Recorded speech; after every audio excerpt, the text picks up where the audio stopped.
Hello students, welcome to my channel. और आज मैं इस वीडियो में डिस्कस करने जा रही हूँ फर्स्ट सेमेस्टर का पेपर। ये जो हमारे पास पेपर है ये AKTU बेस्ड सिलेबस पर है।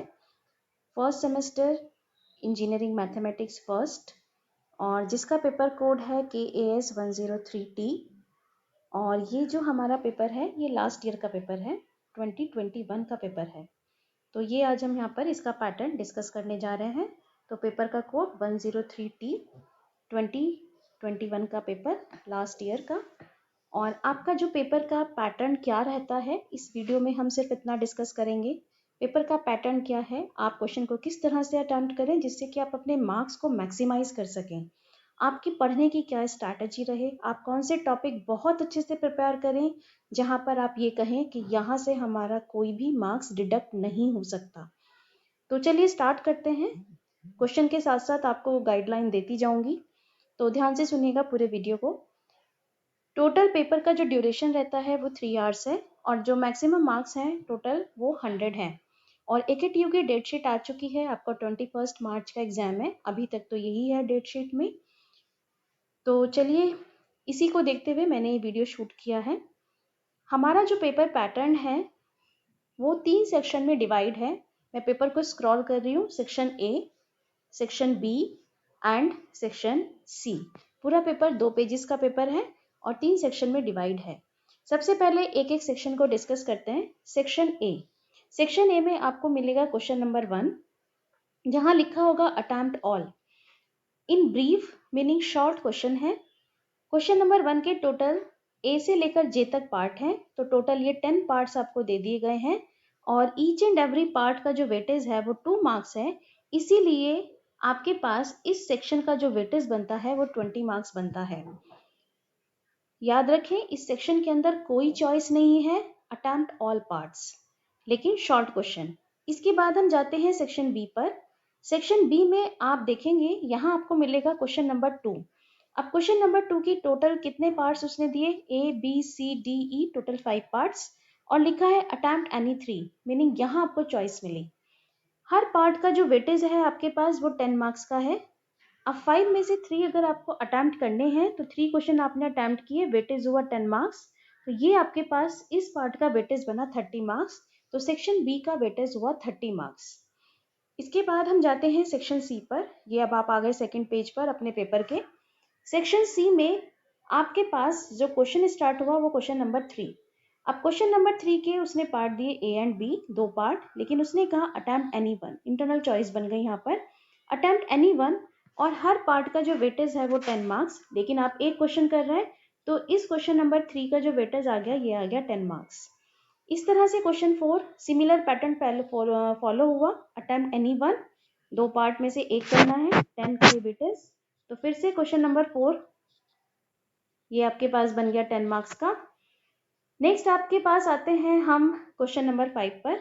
फिर से सेम पैटर्न, AB 2 पार्ट में से एक कर रहे हैं और फिर से 10 मार्क्स, तो ये भी आपके पास 10 मार्क्स का बनता है। नेक्स्ट हमारे पास है क्वेश्चन नंबर 6। क्वेश्चन नंबर 6 में भी सेम, अटेम्प्ट एनी वन, तो ये भी आपके पास 10 मार्क्स का वेटेज ये आ गया। और क्वेश्चन नंबर 7, ये पेपर का लास्ट क्वेश्चन, फिर से उसने कहा 2 में से एक पार्ट करिए, ये आपके पास आ गया 10 मार्क्स का। तो सेक्शन C के अंदर टोटल कितने क्वेश्चन है, 3 से स्टार्ट होकर आप 7 तक पहुंच रहे हैं, टोटल 5 क्वेश्चन है, और 5 क्वेश्चन के अंदर अपनी इंटरनल चॉइस है। तो सेक्शन C का जो वेटेज बना टोटल 50 मार्क्स का ये वेटेज है। तो इस तरह से पेपर हमारा 3 पार्ट में डिवाइड हुआ। First is section A, no choice, 20 marks.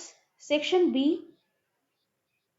3 questions करने हैं आउट ऑफ 5, वेटेज 30 मार्क्स।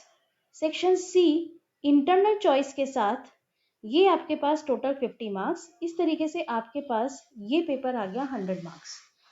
अब यहाँ पर आपको चॉइस है तो कुछ ऐसे टॉपिक बिल्कुल ऐसे सॉलिड प्रिपेयर करिएगा कि जहाँ आपके मार्क्स डिडक्ट ना हो, क्योंकि ये जो आपका मैथ्स पेपर है ये टोटल न्यूमेरिकल पेपर है, इसमें मार्क्स डिडक्ट होने के कोई चांसेस नहीं है, थ्योरेटिकल नहीं है, कोई एवरेज मार्किंग नहीं, इवन स्टूडेंट के 100 आउट ऑफ 100 मार्क्स भी मिलते हैं।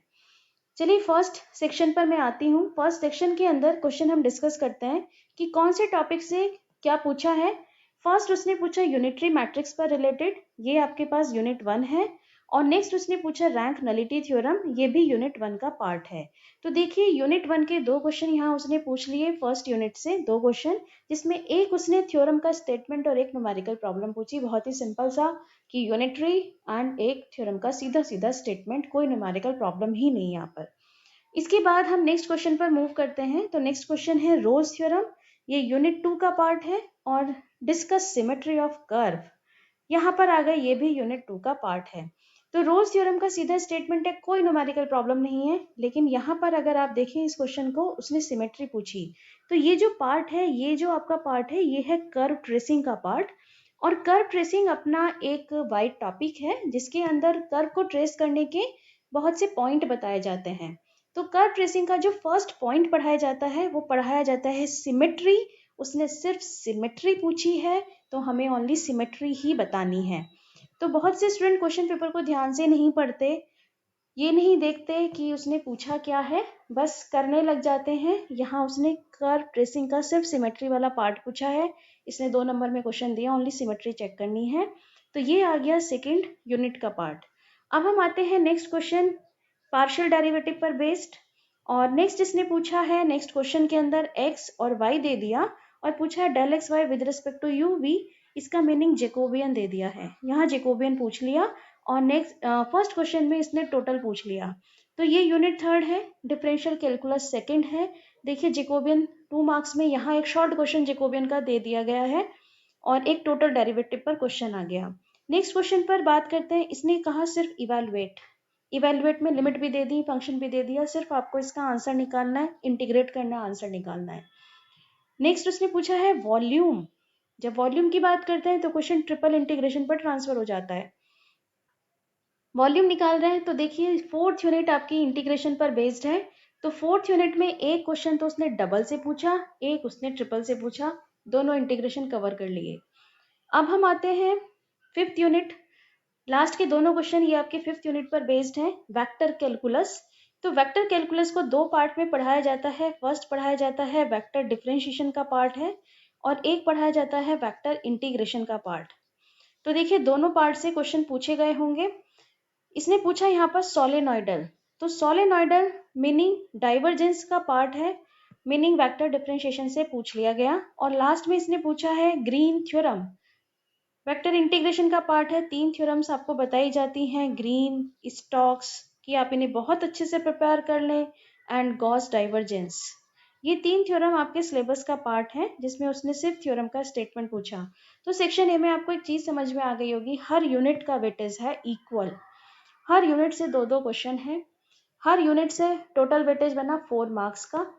और टॉपिक ज़्यादा से ज़्यादा कवर करने की कोशिश की गई है। दूसरी चीज़, थ्योरम्स, सीधे सीधे थ्योरम के स्टेटमेंट पूछे हैं। टोटल 10 क्वेश्चन में से 3 क्वेश्चन तो थ्योरम के स्टेटमेंट है, 7 क्वेश्चन आपके न्यूमेरिकल हैं, वो भी न्यूमेरिकल बहुत सिंपल है।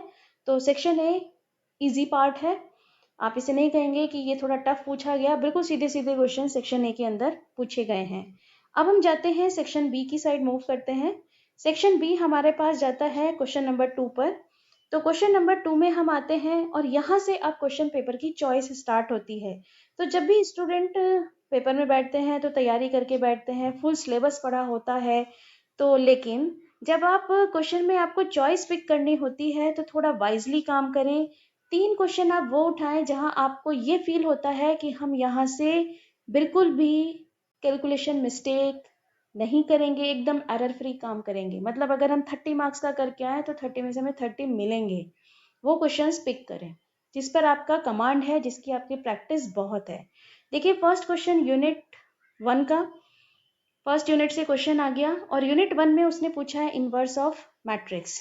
Second unit y equals to E raise to the power tan inverse x दे दिया, ये सेकेंड यूनिट का पार्ट है। और उसने एक रिलेशन प्रूव कराया yn+2, yn+1 और yn में क्वेश्चन लैबनिट्स पर बेस्ड आ गया।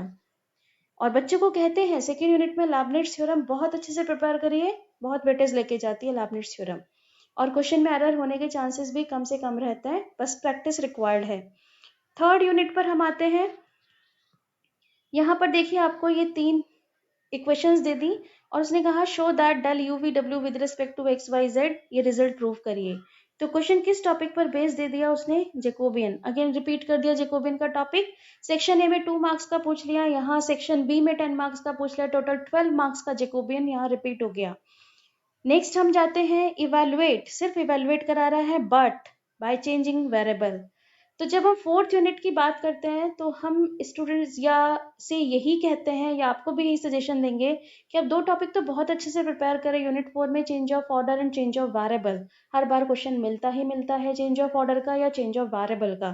यहाँ क्वेश्चन रखा है सेक्शन बी में चेंज ऑफ वेरिएबल, और क्वेश्चन भी बहुत सिंपल क्वेश्चन पूछा गया है चेंज ऑफ वेरिएबल से। ये क्वेश्चन बना यूनिट 4 से। नेक्स्ट आते हैं डाइवर्जेंस थ्योरम। देखिए मैंने अभी ऊपर आपसे डिस्कस भी किया था कि आपके सिलेबस में टोटल 3 थ्योरम है, green, Gauss divergence and Stokes. Green का स्टेटमेंट पूछ लिया तो सेक्शन बी में उसने डाइवर्जेंस पर आ गया, और डाइवर्जेंस की हेल्प से सिर्फ इवेलुएट कराया, ओनली इवेलुएट। ये बहुत अच्छी बात है, ओनली इवेलुएट कराया है। क्वेश्चन और थोड़ा छोटा हो गया, अगर वेरीफाई कराते हैं तो थोड़ा और टाइम टेकन होता है क्वेश्चन में। सिर्फ इवेलुएट कराया गया है इंटीग्रेशन की वैल्यू। तो देखिए अगर इस पार्ट में कोई ये कहे कि अगर कोई मुझसे पूछे, मैं अपना सजेशन क्या दूंगी कि सेक्शन बी से हम कौन से क्वेश्चन अटेम्प्ट करें। जो बच्चा कैलकुलेशन मिस्टेक बिल्कुल नहीं करता, बहुत स्मूथली कैलकुलेशन करता है, वो इस इन्वर्स के क्वेश्चन को कर सकता है। लेकिन जहाँ student calculation mistakes plus minus की मिस्टेक बहुत करते हैं, रो ऑपरेशन लगाने में प्रॉब्लम होती है, वो इन्वर्स बिल्कुल ना करें। वो कौन से क्वेश्चंस उठाएं? लैबनेट्स बहुत अच्छे से प्रिपेयर करके जाता है हर बच्चा, जैकोबियन पढ़ के जाते हैं, यहाँ से कोई मिस्टेक नहीं होती। और क्वेश्चन जो करने वाले हैं वो डी और ई, आप देखा जाए तो डी क्वेश्चन बहुत सिंपल है, आप डी ले सकते हैं। अगर मुझे पिक करने के लिए कहा जाए तो मैं बी सी डी को पिक करूंगी, क्योंकि ये 3 क्वेश्चन ऐसे हैं जिसमें कोई एरर होने के कोई भी चांसेस आपके नहीं हैं। बट अगर आपने मैट्रिसेस बहुत अच्छे से तैयार की है यूनिट 1, तो आप फर्स्ट क्वेश्चन भी अटेम्प्ट इसका अपनी चॉइस में ले सकते हैं। तो मेरा सजेशन सेक्शन बी के लिए ये है कि अपने सिलेबस से 3 यूनिट ऐसी प्रिपेयर करें, इतना सॉलिड प्रिपेयर करें कि आप यहाँ से जो 3 क्वेश्चन पिक करें वो एकदम 30 मार्क्स आपको देकर जाएं। इसके बाद हम आते हैं सेक्शन सी पर। तो सेक्शन सी में देखिए हर पार्ट में आपको इंटरनल चॉइस मिलेगा। तो देखिए थर्ड जो क्वेश्चन होगा वो यूनिट 1 पर बेस्ड होगा, पूरा क्वेश्चन यूनिट 1 पर बेस्ड है, और इसमें आपको कोई एक पार्ट करना है। फर्स्ट क्वेश्चन में उसने नॉर्मल फॉर्म पूछ लिया, नेक्स्ट क्वेश्चन में आइगन वैल्यूज आइगन वेक्टर पूछ लिया। बच्चे इसकी बहुत प्रैक्टिस करते हैं आइगन वैल्यूज आइगन वेक्टर। तो आपकी चॉइस, जो भी आपका टॉपिक अच्छे से प्रिपेयर है, आप इनमें से कोई भी एक क्वेश्चन पिक कर सकते हैं। नेक्स्ट हम जाते हैं क्वेश्चन नंबर 4। ये जो क्वेश्चन नंबर 4 है ये आपका यूनिट 2 पर बेस्ड होगा। क्वेश्चन नंबर 4 यूनिट 2 पर बेस्ड है। तो यूनिट 2 में फर्स्ट क्वेश्चन एनवेलप से पूछा गया है, और सेकंड क्वेश्चन में उसने yn0 पूछा है, ये पूछा है yn0। तो yn0 अगेन ये लैबनेट्स का ही टॉपिक है।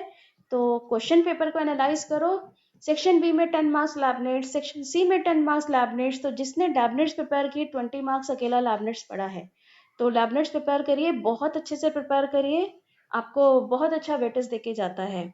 तो कोई भी एक क्वेश्चन इसमें पिक कर सकते हैं, मेरे अकॉर्डिंग आप बी पार्ट को इजीली कर पाएंगे। नेक्स्ट हम आते हैं 5th क्वेश्चन पर। 5th क्वेश्चन में फर्स्ट है divide 24 into 3 parts such that continued product of first square of second and cube of third is maximum। तो क्वेश्चन का ये जो टॉपिक है, ये आपका क्वेश्चन यहाँ पूछा गया लैग्रांज मल्टीप्लायर से। लैग्रांज मल्टीप्लायर का टॉपिक है, और जो नेक्स्ट क्वेश्चन है उसमें u गिवन है और आपको ये प्रूफ करना है, और यहाँ ये आपको इवैल्यूएट करना है। तो ये एक्सप्रेशन देखकर समझ में आ रहा है कि क्वेश्चन किस पर बेस्ड है। क्वेश्चन बेस्ड है आपका आइलर थ्योरम पर। तो अगर मैं दोनों क्वेश्चन में सबसे इजी क्वेश्चन की बात करूं, बी पार्ट इजी, कम से कम समय लगेगा क्वेश्चन को करने में, और इजी पार्ट भी है। फर्स्ट पार्ट भी इजी है, बट बी अगर आप कहें तो बहुत ही सिंपल पार्ट है। इसके बाद सेक्शन सी में नेक्स्ट क्वेश्चन पर जाते हैं, क्वेश्चन नंबर 6। अभी जो क्वेश्चन नंबर 6 है ये डिपेंड होगा यूनिट 4 पर, मीनिंग इंटीग्रेशन वाली यूनिट पर। देखिए यहाँ उसने पूछा इवेलुएट करिए but by changing the order of integration. Order of integration section B में चेंज ऑफ वेरिएबल पूछ लिया है, और यहाँ पर चेंज ऑफ ऑर्डर पूछ लिया है। दोनों टॉपिक आपको बहुत अच्छे से प्रिपेयर करने हैं, और क्वेश्चन भी सिंपल पूछा गया है। नेक्स्ट उसने पूछा है, अगेन यूनिट 4 से ही पार्ट है। यहाँ पर इसने पूछा है mass and centre of gravity. तो आप कोई भी टॉपिक, अगर आपको लगता है कि आपने यूनिट 4 से 2 ही टॉपिक प्रिपेयर किए हैं, change of order, change of variable, तब भी आपको चॉइस इजीली मिल गई, तो आप कोई भी क्वेश्चन यहाँ से पिक कर सकते हैं। नेक्स्ट आते हैं 7th क्वेश्चन। ये आपके पेपर का लास्ट क्वेश्चन होगा और ये बेस्ड है यूनिट 5 पर। यूनिट 5 में देखिए 2 पार्ट वेक्टर डिफरेंशिएशन और वेक्टर इंटीग्रेशन का पार्ट है। तो ए पार्ट वेक्टर डिफरेंशिएशन पर है, बी पार्ट इसका वेक्टर इंटीग्रेशन पर है। तो वेक्टर डिफरेंशिएशन में अभी आपको बताया है कि देखिए सेक्शन ए में उसने सोलेनॉइडल पूछ लिया और यहाँ उसने इरोटेशनल पूछ लिया और इरोटेशनल के साथ वेलोसिटी पोटेंशियल, मतलब वेक्टर डिफरेंशिएशन से कुछ नहीं छोड़ा, सब कुछ यहाँ पर उसने पूछ लिया है। Velocity potential, irrotational, solenoidal section A में कवर हो गया। तो जब आप यूनिट 5 को प्रिपेयर करें तो ये चीज़ें बहुत अच्छे से प्रिपेयर करें। सोलेनॉइडल, इरोटेशनल, वेलोसिटी पोटेंशियल, ये चीज़ें बहुत अच्छे से प्रिपेयर करिएगा। नेक्स्ट उसने है वेरीफाई। अब क्वेश्चन आ गया वेरीफाई। हर बार पेपर में किसी ना किसी थ्योरम का वेरिफिकेशन जरूर आता है, चाहे ग्रीन का आए, चाहे गॉस का आए, चाहे स्टोक्स का आए। लास्ट ईयर पेपर में आ गया है स्टोक्स। तो हर बार पेपर में किसी थ्योरम का वेरिफिकेशन जरूर मिलेगा। तो वेरीफाई करना है किसका? स्टोक्स थ्योरम का। तो इस तरीके से आप इसमें से कोई भी क्वेश्चन को पिक कर सकते हैं। तो आपको ये पेपर पैटर्न बहुत अच्छे से समझ आ गया होगा कि आपका पेपर कितने पार्ट में डिवाइड होके आएगा और कौन से टॉपिक आपको बहुत अच्छे से प्रिपेयर करने हैं। तो देखिए, जब भी हम किसी पेपर की स्टार्टिंग करते हैं एग्जाम में बैठ के, तो मैं आपको सजेशन दूंगी सेक्शन ए को सबसे लास्ट में करें, क्योंकि इस सेक्शन ए का जो पार्ट का जो वेटेज है वो सिर्फ 20 मार्क्स है। सबसे पहले जब पेपर की स्टार्टिंग कर रहे हो, सेक्शन बी से स्टार्ट करें या सेक्शन सी से स्टार्ट करें, जो 10 मार्क्स के क्वेश्चन है, लॉन्ग क्वेश्चन। तो सबसे पहले लॉन्ग क्वेश्चन को अपने पेपर में करें और जब आपका लॉन्ग क्वेश्चन का पार्ट कंप्लीट हो जाए तो अपने पेपर में सबसे लास्ट में सेक्शन ए को अटेम्प्ट करें। ये मेरा आपको सजेशन है। अगर आप इस चीज़ को फॉलो करते हैं तो आप ज़्यादा से ज़्यादा मार्क्स ले पाएँ। क्वेश्चन को वही पिक करें जिसमें आपको फुल कॉन्फिडेंस है कि हाँ, इसमें हमारा कोई एरर नहीं होगी। तो आई थिंक आपको पेपर पैटर्न क्लियर हो गया होगा। और अगर आप इसका सॉल्यूशन चाहते हैं तो मुझे कमेंट बॉक्स में कमेंट करके ज़रूर बताएं। मैं इसका सॉल्यूशन का एक वीडियो ज़रूर अपलोड करूँगी और कंप्लीट डिटेल्ड सॉल्यूशन कि किस तरह से आप एग्ज़ाम में लिखें, काम करें कि आपके मार्क्स डिडक्ट ना हो। Thank you so much.